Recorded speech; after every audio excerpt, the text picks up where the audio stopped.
I welcome you all in the next video tutorial of pharmacognosy and phytochemistry 2, and we have started unit number 4, and in this video tutorial we are going to cover yet another important phytoconstituent, that is the dioxin.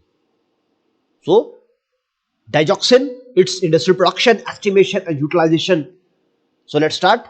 So let me recall a bit. Yes, this is the plant that we are talking about, the Digitalis purpurea and Digitalis lanata. These two are the most frequently used species.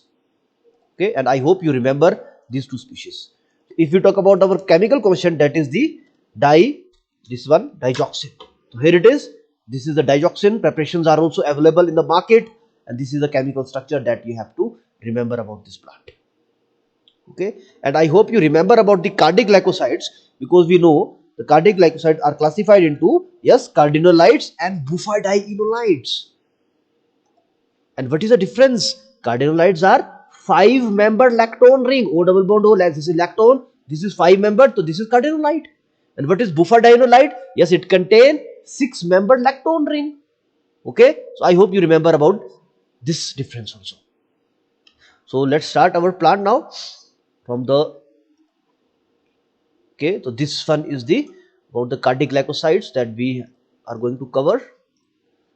So let's first recall a bit. This is digoxin obtained from the plant. Yes, Digitalis purpurea, dried leaves of. Always remember the part used is the leaf. Although flowers are also used commercially, but the flowers are generally used for the ornamental purpose, whereas the leaf is used for a medicinal purpose. Yes, Digitalis purpurea, Digitalis lanata, Scrofulariaceae is the family. We have already completed this portion also in the previous video, so I request you to watch the videos. It contains purpurea glycoside A, purpurea glycoside B, and again it will, upon hydrolysis, suppose for purpurea glycoside, upon hydrolysis it will give digitoxin plus glucose. And I hope you remember about the glycoside.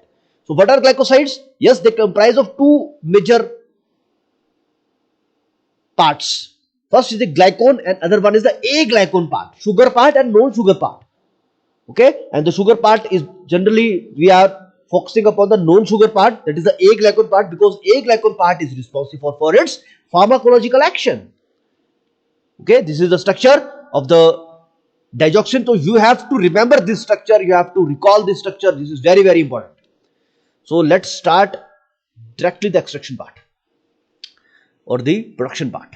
First of all, we will take leaves, okay, because we will obtain digoxin from the leaf sample. Then it was extracted with 50% ethanol. So generally we will use oxide apparatus over here also.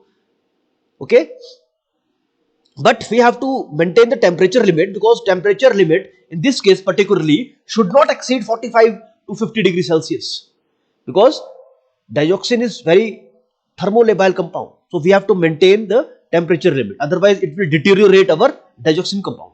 So then extracted with ethanol, and we obtain the filtrate, and in the filtrate you have to add lead acetate solution, because we know plant is a mixture of phytoconstituent. So as to remove the other compounds like tannins, we will add less acetate solution into it. So what will happen? Impurities will precipitate out. Okay, we have to remove the impurities with the help of lead acetate solution. Next step is we have to subject to the centrifugation in the centrifuge to remove the precipitate. So after removing of the precipitate, we have our cardiac glycoside which is present in this supernatant liquid. Then we will use an organic solvent like chloroform to collect our cardiac glycosides, and then it is further purified by chromatography, or you can also go for column chromatography over here, and finally you will obtain digoxin. I am repeating a bit again. It is very simple procedure. First of all, leaves are taken, extracted with ethanol, and for removal of the other materials like tannins, you have to add lead acetate solution. When you add lead acetate solution, what will happen? Precipitation will occur, and you have to remove this precipitation by centrifugation. You will use centrifuge. Okay, then cardiac glycoside, when you will centrifuge the particular filtrate, what you will see, the cardiac glycosides are present in this supernatant liquid. You will remove the precipitate and you will found the liquid which contain cardiac glycosides. And from this liquid, how will you isolate cardiac glycoside? You will use an organic solvent like chloroform. Okay, then you will further purify it using the column chromatography or other chromatography technique, and finally you will obtain digoxin as your pure compound. Okay, so this is again method number 2. So let's see this method again. This is method 1 that we have completed. This is method number 2. So again we will take powder of the leaf, 25 grams. Suppose over here it is written, and it was extracted with PET ether so as to remove fats. Oh, okay, defatting is done.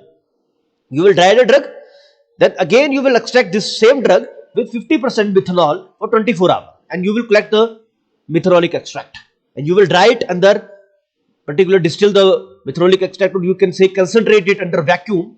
Then you will treat this with carbon tetrachloride.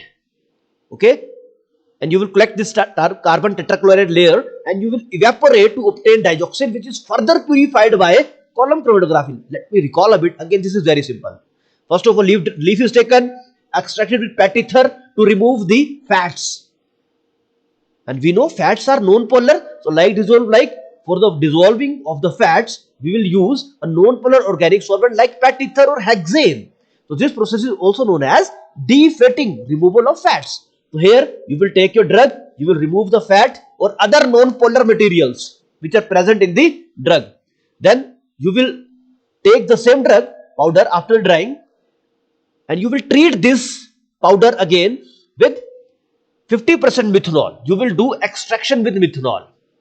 Okay, first of all you do defatting, then extraction with methanol, and you will collect methanolic extract. You will concentrate it basically and add carbon tetrachloride.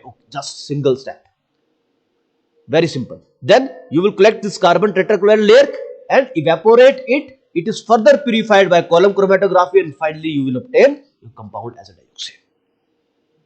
Okay, so I think these two methods are sufficient. This is method number 1, in which we will use lead acetate solution to remove impurities, and over here we are using PET ether, first step, and second is the carbon tetrachloride. Again, this is very simple, 2-step method is there. Okay, so for its identification there are different chemical tests like Legal test or Baljet test are there. Then identification by Keller-Kelanin test. So I hope you remember about these tests. Next main important test is the identification test by TLC method. So we know in TLC what we need: stationary phase and mobile phase. But what is the stationary phase over here? Pre-coated silica gel. And what is the mobile phase? Benzene ethanol.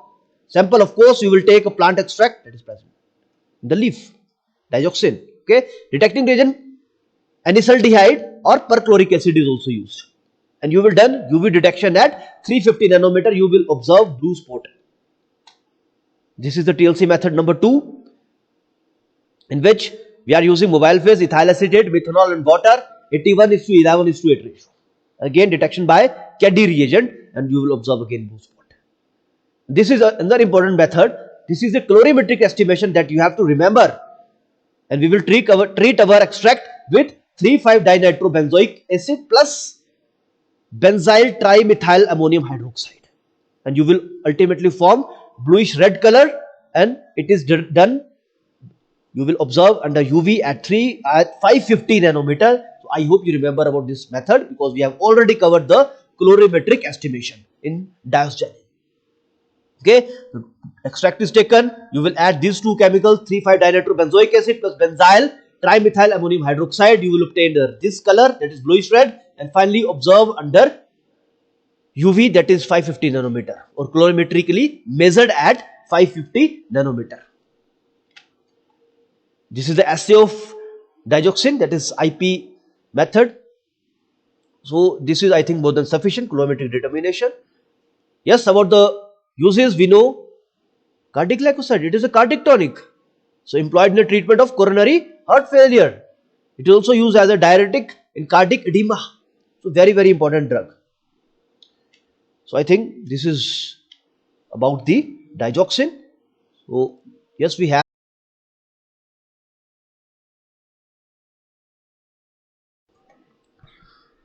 I welcome you all in the part 2 video of digoxin. So in this video we are again going to cover its uses or utilization. So we have completed the isolation part, estimation part, and let us focus upon the digoxin uses. So action: it will increase the force of heart contractions, which can be beneficial in the heart failure. and for irregular heartbeats. So very very important this is. So it will exert positive inotropic effect, increase the heart contractions. And yes, it is used in relieve heart failure symptom, especially when the patient isn't respond to ACE inhibitors and diuretic, where digoxin will work. Also slows certain types of irregular heartbeats or arrhythmias, particularly in the atrial fibrillation. Yes, it is most widely used of the digitalis glycoside. So this is the most widely one, which is among the digitalis glycosides. Its primarily action on the heart are those of increasing the force of contraction and decreasing the conduction through the atrioventricular node. So this is the important function. It increases the force of contraction and decrease the conduction through atrioventricular node. See again, it is used in heart failure with atrial fibrillation or treatment of atrial arrhythmia. And this is a mechanism. I hope in the pharmacology you have covered the mechanism of digoxin or this digitalis cardiac glycosides. Basically, it is work on this pump, that is the sodium potassium ATPase. Just recall your knowledge. We have majorly calcium channels, sodium channel, and this is the sodium potassium ATPase pump. Okay, from this is the entry of this calcium channel, this is influx, this is again sodium channel. Okay, and what will happen over here? Basically, when we block this sodium potassium ATPase, intracellular concentration of this calcium is increased, whereas, and we know calcium is responsible for the contraction. It will increase the contraction. Yes, just like in this way. Okay, so digoxin work on sodium potassium ATPase, thereby blocking this and over resulted into the increase in the calcium production. And here indication of the muscles are given, myosin and actin filaments are here. The contraction will result in the contraction. So it has a positive inotropic effect, means it will increase the contraction. In the last, I acknowledge all the sources I have used to prepare this video. So this video is only intended for education purpose. No commercialization is involved. So do not share this video in any platform. Especially, I will like to acknowledge this channel and for preparing these slides related to the industrial production, estimation, utilization. So thank you for your patient listening. I hope you are reading and learning, because very soon I am going to start the test series of pharmacognosy and phytochemistry 2. Remember this thing. Don't worry, I will tell you in the advance. I will tell you in the advance, and maybe I will take oral test. I will call you, all one of you, I will call you, and I will take your oral test on the phone. And I will also use the online examination platform that we have just implemented, and I will take the MCQ based test or the subjective tests also. So start preparing now.